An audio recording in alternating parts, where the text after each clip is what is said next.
Queridos irmãos, queridas irmãs, esse vídeo é de número 35. Acho que é 35 mesmo, né? É isso mesmo. Caráter da revelação espírita, a Gênesis, capítulo 1. Então, nós vamos já dar sequência aqui. Então, a providência divina nunca nos deixou sem assistência. Quantos concílios existiram na Terra? Centenas, né? Inclusive teve o concílio de Constantinopla, Justiniano, sobre a influência de Teodora, enfim, quantos milhões de bruxos, vamos ter como bruxos, morreram nas fogueiras e nas patas dos animais e também esquartejados. Tudo porque eram médiuns ostensivos, sensitivos, portadores de vidência, audição, viam os espíritos, conversavam com os espíritos, tinham eles contatos com o mundo espiritual. Só que se fizesse parte do clero, eram tidos como milagre. Se não, bruxos. Perdoados, se abjurasse. Se não abjurasse, fogueira. E 99% não abjuravam. Eu mesmo não abjurei em algumas. Não vou contar a minha biografia não, que a gente tem que ficar escondido. Então, quantos milhares de mártires do cristianismo? Não existe só mártires do cristianismo, existe mártires do espiritismo. E todos nós somos mártires do espiritismo. Toda vez que nós nos martirizamos intimamente através da renúncia, da entrega absoluta ao Cristo. Pois bem, quantos milhões? Isso significa que o mundo espiritual nunca perdeu contato com o mundo físico. Porque o telefone toca do plano espiritual para o plano físico. Mas no plano físico sempre existiu os médios, aqueles que se contactavam com o plano espiritual. Ai, que vontade de dormir. Não, vai dormir igual não, Luiz. 1h da manhã, não esquenta a cabeça não. Então, só que naquela época, ninguém, antes de Kardec, isso é princípio, isso é Gênesis, isso é fato. Olha só para você ver, as pessoas podem pensar que não é fato, mas isso é fato. Isso é a Gênese. É a Gênese de tudo. Nós estamos tratando desses princípios. Só que naquela época não existia o nome mediunidade, médium, vidente, psicógrafo, médio efeito físico, médio desmaterialização e materialização, não existia médio audiente, psicofone, psicografia, escrita direta. Não existia isso não, gente. Não existia. Era tudo bruxo. Tudo bruxo. E se você pego, fogueira. Abjura? Não, fogueira. Tá bom. Até que 18 de abril... até que no ano de 1804, retorna ao corpo físico Hippolyte Léon Denisard Rivail, que aos 54 anos desperta para os fenômenos espíritas que já estavam ocorrendo nos 4 cantos do mundo, tá? Inclusive no Brasil. Perfeitamente. De acordo com os estudos, de acordo com as pesquisas todas realizadas por Hippolyte Léon Denisard Rivail, eu vou só tratar Hippolyte, para ficar mais fácil. De acordo com as análises e os estudos de Hippolyte, ele foi chegando à conclusão de que havia necessidade de certos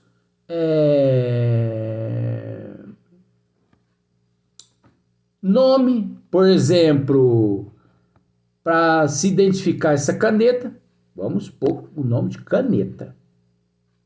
É como se fosse uma identidade. Então, vamos pensar assim, médio, fica melhor para você, médio. Então, aqueles que recebem o espírito e contato com os espíritos são médios. As faculdades, mediunidade.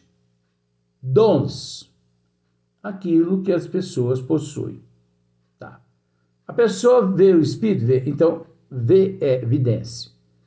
Ela ouve, é audição. Ela fala com os espíritos, psicofonia. Ela escreve, é psicografia. E por aí em diante, pinta, pictografia. Tem escrita direta? Tem, tá, mede efeito físico. E muitos outros fenômenos espírita, tá, gente? Então, todos esses nomes nasceram com o espiritismo, inclusive, como já dissemos, o nome espiritismo.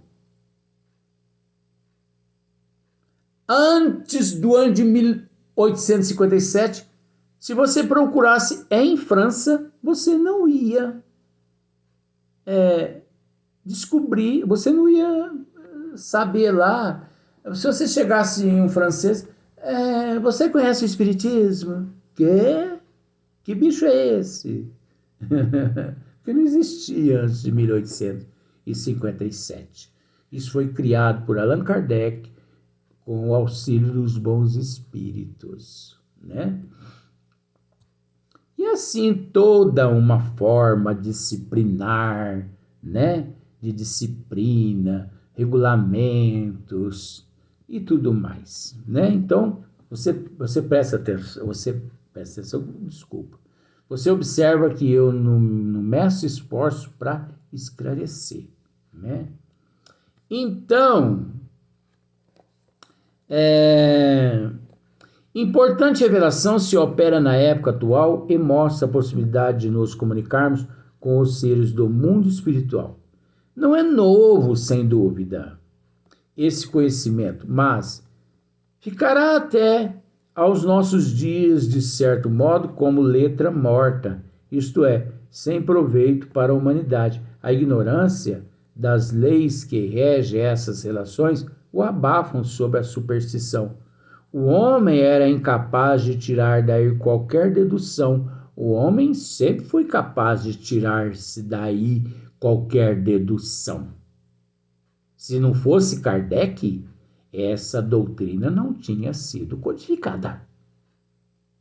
Porque não existia, como não existe até hoje, 2023, na face da Terra, um ser, eu digo e bato no peito, não existia na época de Kardec, não existe até hoje, 2023, um ser com o nível de Kardec, em questão de cultura, caráter, moral, responsabilidade, disciplina, persistência, assiduidade.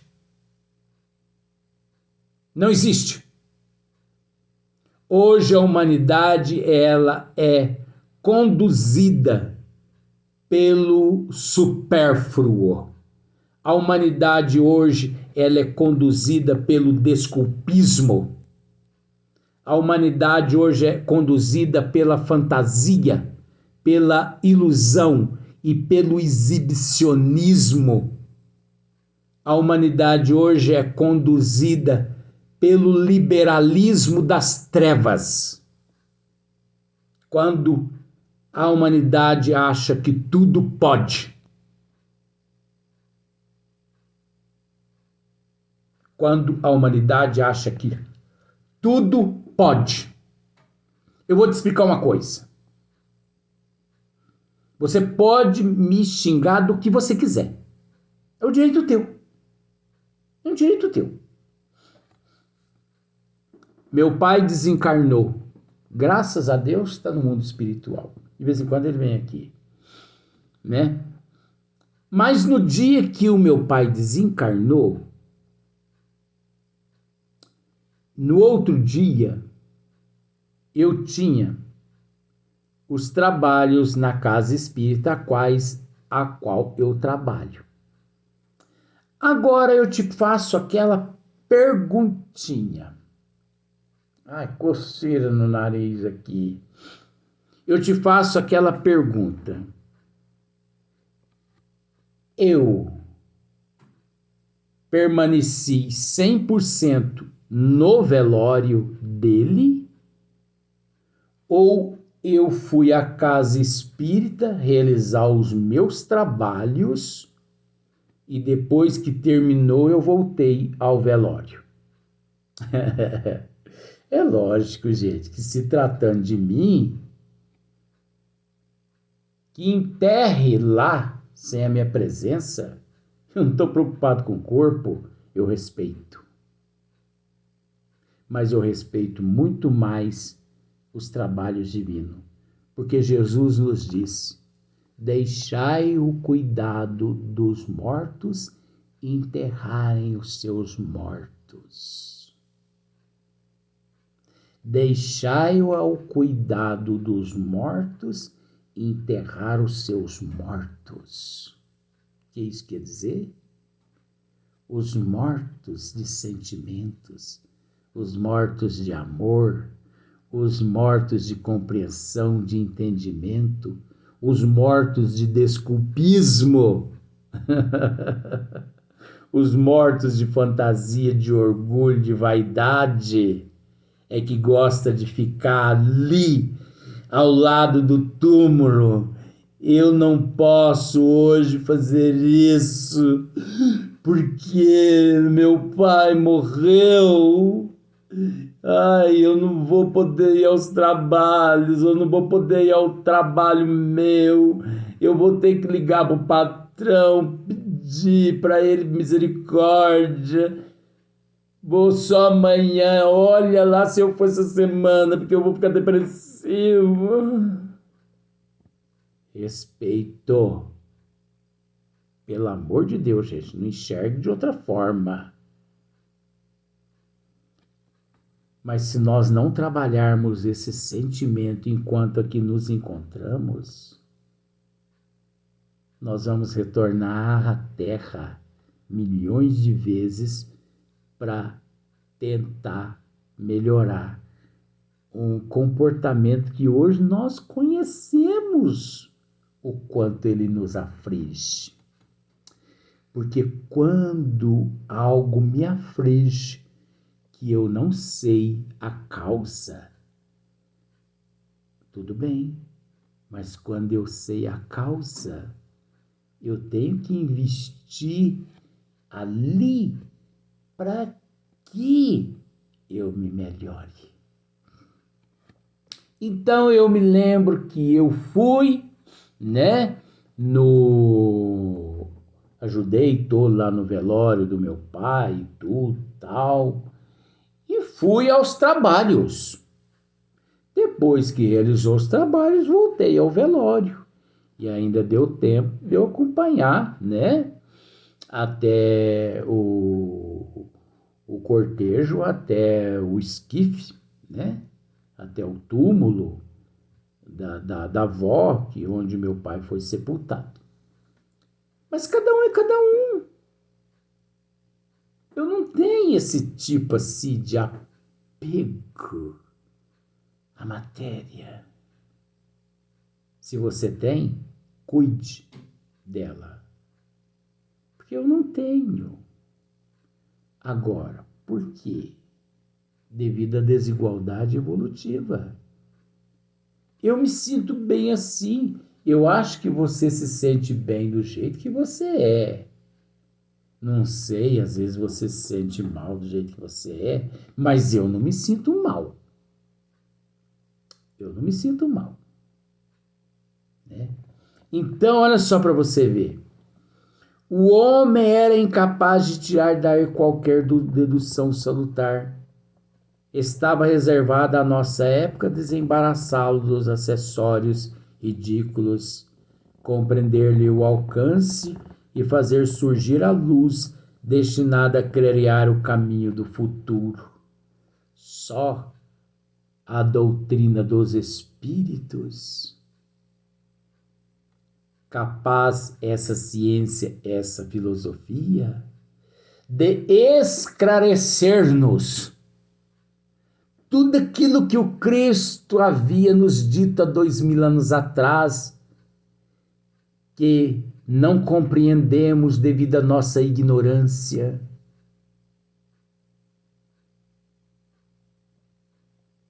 E que o Espiritismo, condições teria ele de não só nos esclarecer aquilo que o Cristo havia nos dito, como muito mais que nos seria acrescentado devido ao nosso merecimento e o nosso conhecimento, de acordo com a nossa compreensão espiritual.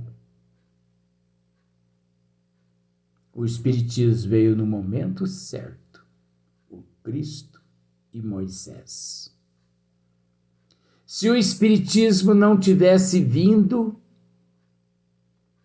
não teríamos compreendido a vinda de nosso Senhor Jesus Cristo há 2000 anos atrás. O que nós estamos dizendo é muito profundo de acordo com a Gênese. Se o Espiritismo não tivesse vindo na condição de consolador, porque o Espiritismo é o cristianismo redivivo. Se o Espiritismo não tivesse vindo, a vinda do Cristo há 2000 anos atrás, sentido nenhum teria ele ter vindo à Terra e passado por tudo que ele passou. Porque não é o Cristo que nos salva. Ignorância daqueles que acham que o Cristo veio nos trazer a salvação. Não. Não, não, não. A salvação, a melhora não depende do Cristo. O Cristo veio nos trazer a bússola incondicional, imparcial, entregada a nós por igual. Trabalhe cada um essa bússola de acordo com a tua fé. Tanto é, você tem que raciocinar, gente. Tanto é que centenas ou milhares de pessoas o Cristo curou fisicamente, mas que voltaram a se enfermar. Por quê?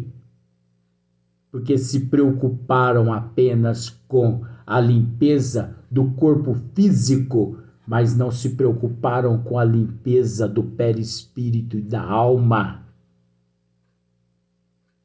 Então não pense que o Cristo veio trazer a salvação, porque não veio trazer a salvação. A salvação mora-se na bússola trazida por ele de acordo com o nosso livre-arbítrio. Se nós não quisermos, nós nos estacionamos numa condição de lesma bilhões de anos, apesar que um dia havemos de nos acordar e seguir o caminho, mas vamos isentar o Cristo de responsabilidade. O Cristo é o modelo e o guia o qual nós devemos nos melhorar. O modelo e o guia o qual nós devemos segui-lo. Porque muitas pessoas, às vezes, por não se melhorar, elas culpam o Cristo pela não transformação íntima, moral e intelectual. Sendo que o Cristo não tem nada a ver com isso. Quem planta, colhe. E não é o Cristo que plantou, perdão do termo, as desgraças na tua vida. Você mesmo quem as plantou. O Cristo não veio nos proibir de nada. O Cristo teria, vamos raciocinar, o Cristo teria nos trazido a salvação se ele chegasse e nos exigisse e nos cobrasse. Mas o Cristo não nos cobrou e nem nos exigiu. E nem nos impôs. O Cristo apenas nos trouxe os ensinamentos do efeito de uma causa. Quando nós amealhamos o conhecimento desse efeito, ficou sobre nossa responsabilidade a optar ou não em meter a mão na caixa do moribundo ou não. Você deseja ser picado pelos moribundos? Vai lá e mete a mão na caixa do moribundo. Agora, esses moribundos é psicologia. Passe num bar, toma um litipinga. Andando pela rua, arranca a roupa. Pega o teu carro, bate 100 por hora na velocidade em frente com o carro do vizinho. Desce do teu carro, quebra a vidraça toda das casas que encontra à tua frente. Isso chama-se bater a mão na caixa do moribundo. Tem tanta psicologia aqui, gente, que se nós fôssemos juntar a psicologia, daria uma enciclopédia. Mediante tudo que nós já relatamos, as pessoas não têm noção do que aqui nós estamos transmitindo. Mas faz parte, né? Então, olha só para você ver. Só com a vinda da doutrina dos espíritos que foi possível nós compreendermos tudo com clareza com relação aos fatos do mundo espiritual. Antes não. Agora você observa. Quem muito trabalhou foi Hippolyte Léon Denisard de Rivail, em 14 anos, quase 15 anos, codificando a doutrina, ou nós? Gente, a situação nossa é muito cômoda. E existem pessoas que às vezes são avessas aos estudos. Ai, eu não gosto. Ai, não tenho paciência. Ai. Depois chega no plano espiritual. Ai. Você não estudou por quê, meu filho? Ai. Aí vai reclamar. Mas por que reclamar? Por que reclamar? Então, olha só para você ver. Dedução salutar. Esta estava reservada à nossa época, desembaraçá-lo dos acessórios ridículos, compreender-lhe o alcance e fazer surgir a luz destinada a clarear o caminho do futuro. Então, estava reservado a nós, os representantes do Cristo, os guardiões dessa doutrina dos Espíritos. Então você observa que aqui agora nós já estamos tratando do Espiritismo, mas infiltrados ainda nos fatos. Não podemos nos esquecer disso, que os fatos ainda encontram-se presentes em todos os fatores aqui. Por isso a importância de dar uma sequência nos estudos, porque você vai perceber gostoso mesmo quando nós pegarmos outras matérias. Se essa já está uma maravilha, imagine as outras. Oxi! Aí sim. Vamos fazer o seguinte. Nós estamos muito inspirados. Vamos gravar mais um vídeo. Aí mais um vídeo a gente encerra hoje.